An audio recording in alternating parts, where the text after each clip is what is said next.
dans un instant sur Faya Télévision, Faya Sport.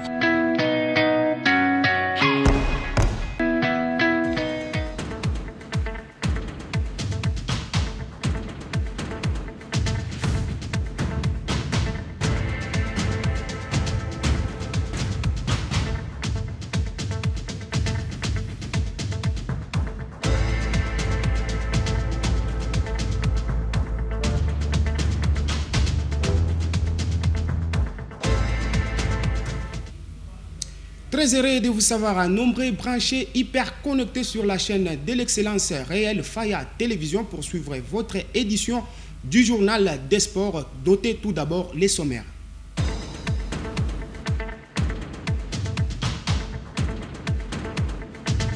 L'Algérie et le Congo-Brazza se sont qualifiés en quart de finale de la Coupe d'Afrique des Nations de moins de 17 ans qui se déroule en Algérie après leur match nul de 1 but partout le vendredi 5 mai 2023. Le Sénégal, déjà qualifié en cette compétition depuis la deuxième journée, a été sans pitié face à la Somalie. La note était de 3-0 pour le compte de la troisième journée des phases de groupe. Voilà tout pour le sommaire. Mesdames et messieurs, bienvenue à cette grande édition du journal de sport.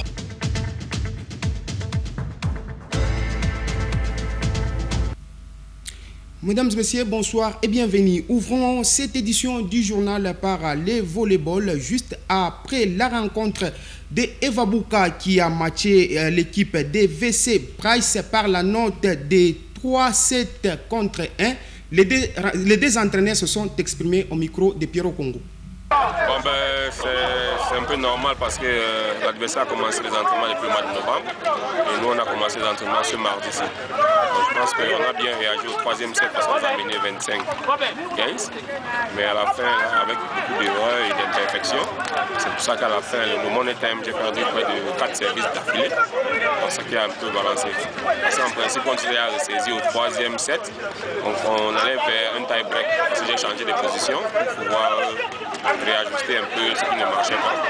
Moi, je pense qu'avec le travail que nous allons continuer à faire et avant la fin de la phase aller, nous serons déjà pratiquement en jambes pour préparer sereinement la phase retour, éventuellement la Ligue et la Coupe du Congo.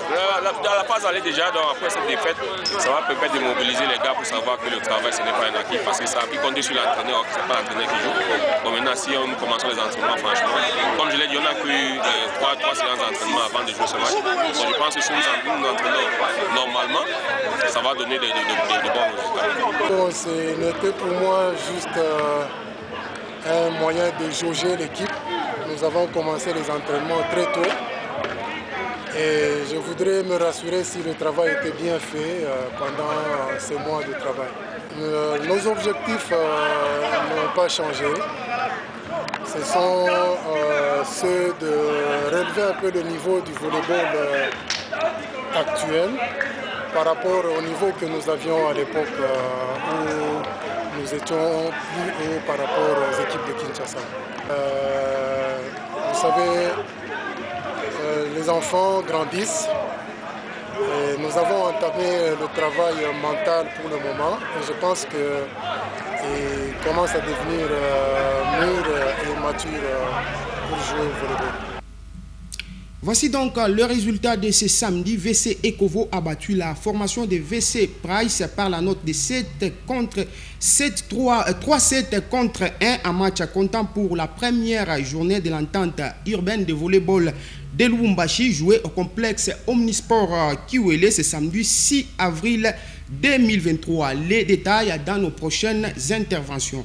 Parlons cette fois-ci de handball. Un match comptant de la clôture de la phase aller du championnat de handball de Lubumbashi. Paulus a eu raison de Saint-Boniface 30 contre 16. En deuxième explication, les cheminots de Lupopo ont marché sur la formation de Imara Patro par la note de 53 contre 25. Plus de détails dans ces reportages.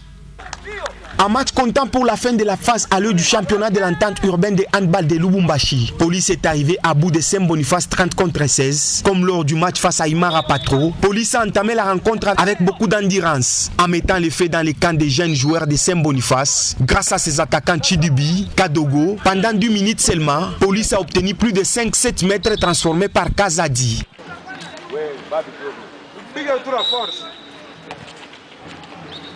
15 contre 8, score à la pause. Au retour, les hommes du coach Blaise Mbouyi ont monopolisé le jeu pendant un quart d'heure en coursant l'addition 30 contre 16. Dans l'autre explication, les cheminots se sont rachetés après la défaite face à Ivabuka la semaine passée. Le handball club Lupopo n'a pas eu pitié des collégiens de Imara Patro 53 contre 35. L'équipe du Kamaramba se relance dans la course au titre. Basket Africa League, le BC Petro de Luanda a battu de justesse BC Al Ali d'Égypte par la note de 91 contre 90 grâce au dernier panier de Loukeni. Au bout du suspense, Pierre au Congo pour les commentaires. Un derby de la conférence du Nil qui a tourné à l'avantage des Petro de Luanda 91 contre 90 face à Al Ali. Un duel qui a tenu ses promesses dans une salle d'Azan Mostafa archi bruyante. Les Angolais ont vite pris les devants dans le jeu extérieur grâce à l'intenable Carlo Mori. 14 points au premier quart-temps. Mais les hommes d'Auguste Jules sont parvenus à réduire l'écart grâce à Onuna Omo. 50 contre 44 à la pause. Le troisième quart-temps fut explosif. Les deux formations se tenaient à 2 ou 4 points jusqu'aux derniers instants. Alors que Petro menait à 2 points 89-88. Onuna Omo a mené le score à 90 contre 89. Mais Loukeni Gonzalves, le dernier panier de la rencontre, à la dernière seconde pour offrir la victoire aux siens. 91 contre 90. Le Petro de Luanda prend sur la tête de la conférence du Nil et va affronter Abidjan BC en quart de finale. Dans l'autre explication, les Ougandais de City Oilers signent une belle victoire après avoir atomisé Ferroviaro. Les Beira du Mozambique 96 contre 75. Malgré la prestation XXL de Nigel Young avec 29 points, les Mozambicains n'ont pas pu contenir City Oilers 96 à 75, le premier succès des Ougandais dans cette compétition, qui sont d'ailleurs le bon dernier de la conférence du Nil, tandis que Ferroviaro de Beira pointe à la 3e place.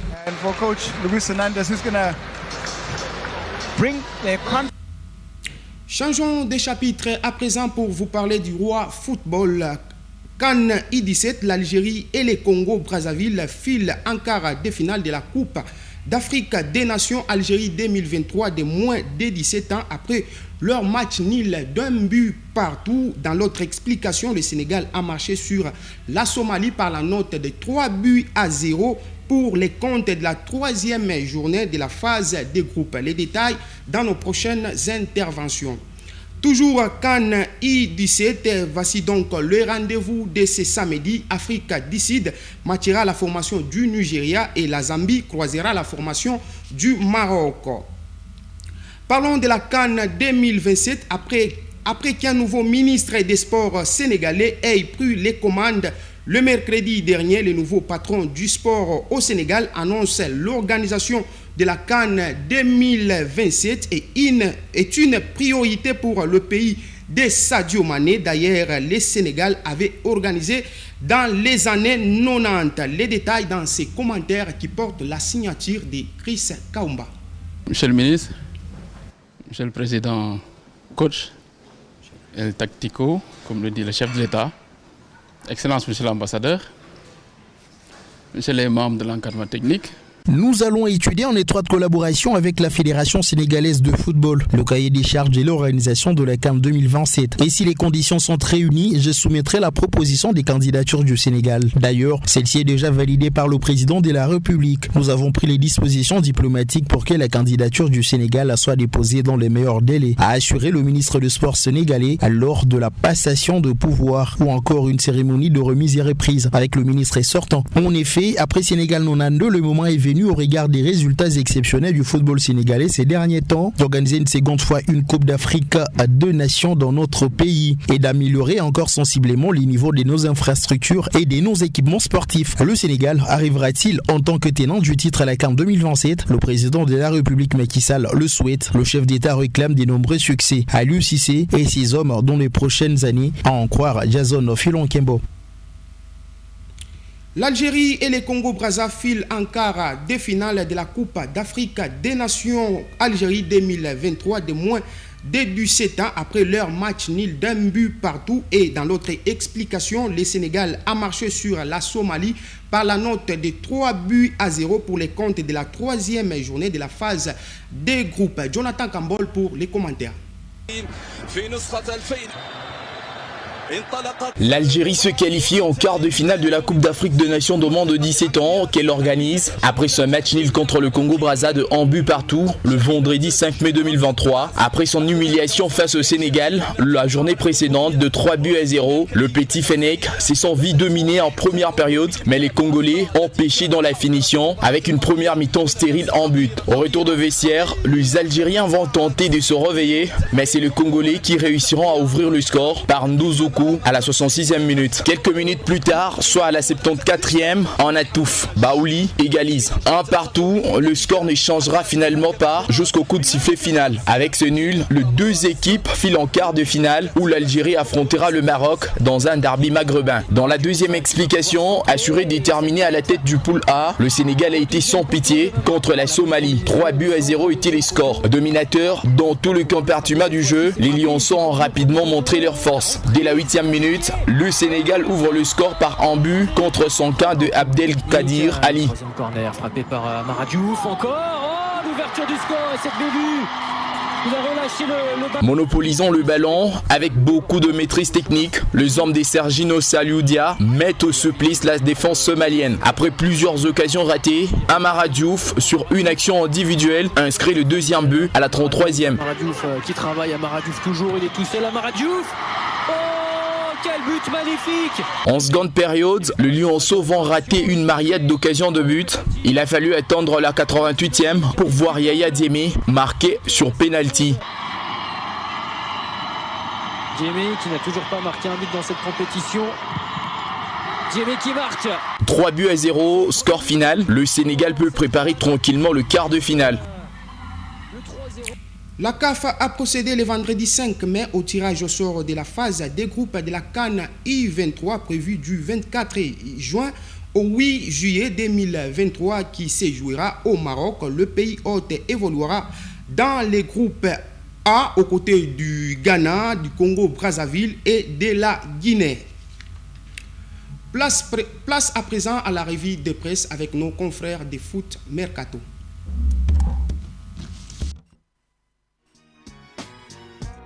Bonjour à toutes et à tous, j'espère que vous avez passé une bonne semaine. On va commencer le week-end en feuilletant la presse française. Ce qui fait les gros titres ce matin, c'est le gros choc de ce samedi, Lens-OM. Comme le titre la Provence ce matin, ce duel opposant le deuxième au troisième risque d'être le match de l'année. C'est une rencontre décisive dans la course à la qualification en Ligue des Champions. Et du coup, d'après le journal local, le parfum des grands soirs se fait sentir à Marseille. L'équipe est du même avis. Une victoire d'une des équipes ce soir permettrait de maintenir la pression sur le PSG, le leader. C'est d'ailleurs ce qui inquiète le Parisien dans son édition du jour. Les deux équipes ont perdu moins de matchs que le PSG cette saison. Une bonne dynamique peut leur permettre de dépasser le club de la capitale dans le sprint final. Et en parlant du PSG, les excuses de Lionel Messi ont provoqué diverses réactions un peu partout dans le monde. Ce samedi, un éditorialiste du journal The Guardian critique ouvertement Messi, le PSG et la Ligue 1. Barney Roney estime que la propagande et la politique des richesses pétrolières ont transformé la Ligue 1 en une grotesque pantomime sportive et que cela ne devrait pas être ignoré en première ligue. Pour résumer ses propos, le journaliste anglais pense que l'argent du PSG a détruit le talent de Messi. En France aussi, bien évidemment, on décrypte sa vidéo publiée sur Instagram. Pour l'équipe, faut avouer à moitié pardonnée. Le journal rapporte que sa démarche a été appréciée pour apaiser les tensions. Sa publication était une initiative du joueur. Messi joue donc l'apaisement comme le titre Le Parisien, mais le quotidien francilien explique que cela ne change rien à son futur à Paris. En fin de contrat en juin prochain avec le PSG, la Pulga ne devrait vraisemblablement pas poursuivre l'aventure dans la ville lumière. Son avenir est d'ailleurs devenu complètement flou d'après Sport. Lionel Messi ne dispose que de deux offres concrètes sur la table. D'une part, continuer avec le PSG, d'autre part, céder aux sirènes de l'Arabie Saoudite qui lui offrirait un véritable pont d'or avec un contrat de 363 millions d'euros par an à la clé. Pour le reste, aucun autre club ne s'est réellement manifesté et l'intérêt du FC Barcelone demeure aujourd'hui plus proche de l'illusion que de la réalité. En attendant, ses anciens coéquipiers barcelonais Barcelonais l'ont défendu face à toutes les polémiques à son encontre. Javier Mascherano et Arturo Vidal ont trouvé que les supporters parisiens sont complètement fous de l'avoir insulté et que dans 10 ans, ils le regretteront. En Argentine aussi, l'annonce de ses excuses a provoqué de nombreuses réactions. Une fois encore, les journaux locaux s'en prennent aux supporters du PSG qui ont osé toucher au champion du monde 2022 et qui a dû sortir du silence. La Nation reprend les mots d'Antoine Comboiré qui a déclaré que l'on ne doit pas toucher à Messi. On part en Espagne maintenant car si le Barça veut se payer les services de Lionel Messi, eh bien il va falloir se débarrasser de plusieurs joueurs. D'après Mundo Deportivo, la direction des coulés veut vendre Ferran Torres, Rafinha et Ansu Fati pour pouvoir satisfaire les exigences de l'Argentin. Mais bon, à part le Brésilien, il ne souhaite pas quitter le club. Mais bon, en cas de départ, il faudra des remplaçants, mais à petit prix. Alors selon le quotidien, le FC Barcelone veut s'offrir un nouveau trident offensif peu coûteux. On retrouve des joueurs bien connus en Catalogne comme Pierre-Emerick Aubameyang. Parti libre à Chelsea, le Gabonais pourrait faire le chemin inverse avec la même méthode. Puis Xavi a été impressionné par les prestations d'Abdé Ezzalzouli. Avec Osasuna, le joueur prêté cette saison aura du temps de jeu avec les Blaugrana à la rentrée. Enfin, le club espagnol espère toujours recruter Yannick Ferreira Carrasco. Le Barça posséderait une option d'achat pour Carrasco d'une valeur de 16 millions d'euros et ce depuis le mois de janvier. Mais le club veut continuer à faire baisser son prix. Pour être bien complet sur l'actu des Barcelonais, Sport a dévoilé ce matin le futur contrat d'Inigo Martinez. Le défenseur central percevra à peu près le même salaire que dans le Pays Basque, soit environ 9 millions d'euros par an. Il va s'engager pour une durée de 2 ans avec le FC Barcelone. Et du côté de l'Angleterre, si on se prépare au couronnement d'un nouveau monarque à Manchester City, Pep Guardiola veut mettre la couronne de la Première Ligue sur la tête de ses joueurs. Comme l'écrit le Daily Mirror ce samedi, le coach espagnol a exhorté les supporters de Manchester City à oublier les fêtes organisées dans tout le pays pour Charles III et à soutenir ses rois, les Sky Blues, qui affronteront Leeds à 16h. Bien sûr, le joueur le plus mis en avant quand on parle de roi, c'est Erling Haaland. Le Daily Telegraph le met aux côtés de Dixie Dean, le buteur vedette d'Everton dans les années 20. Pendant la saison 1927-1928, l'Anglais a inscrit 63 buts en 41 matchs, toutes compétitions confondues, un record inégalé en Angleterre. Et son petit-fils estime dans les colonnes du journal que le cyborg norvégien ne fera jamais mieux. À voir car Haaland a une mentalité inébranlable. Comme l'explique Jack Grealish dans une interview accordée au Daily Mail, Haaland est très autoritaire parfois avec ses coéquipiers. Nous sommes très amis mais parfois il me montre du doigt après un match et me dit « Hey, ne sors pas faire la fête ce soir », a déclaré l'Elite City. On va terminer ce petit tour d'Europe en Italie. Les festivités continuent à Naples depuis que le titre a été acquis jeudi soir. Et comme le rapporte le Corriere dello Sport, ce n'est pas prêt de prendre fin. Les supporters napolitains ont appelé tout le monde à fêter le titre jusqu'à la fin de la saison. De son côté, la direction des Partenopei espère ne pas se faire piller cet été. Le président du club a averti tous les courtisans de Victor Osimhen, il n'est pas à vendre. Par contre, ça va être plus compliqué de garder Kim Min-jae. Le Sud-Coréen est convoité par Manchester United et la Juventus. Les Red Devils auraient déjà fait une offre avoisinant les 60 millions d'euros. Et l'Inter aussi risque de se faire voler toutes ses stars par un club anglais. D'après le Daily Telegraph, Chelsea veut faire d'André Onana son gardien titulaire la saison prochaine. Faut-il encore que le club se qualifie en Ligue des Champions? C'est pour la même raison que Lautaro Martinez hésite à quitter la Lombardie pour l'Angleterre. Selon les informations de Football Insider, l'attaquant argentin est devenu la cible prioritaire des Blues et de Manchester United. Voilà, c'est tout pour ce samedi. On se retrouve demain matin pour une nouvelle revue de presse. Bonne journée à toutes et à tous. C'est par cette note que nous mettons un point final à cette édition du journal. Mesdames et messieurs, merci de nous avoir suivis. Bonne continuité de nos programmes sur la chaîne de l'excellence réelle, Faya Télévision, et bon week-end chez vous. Au revoir.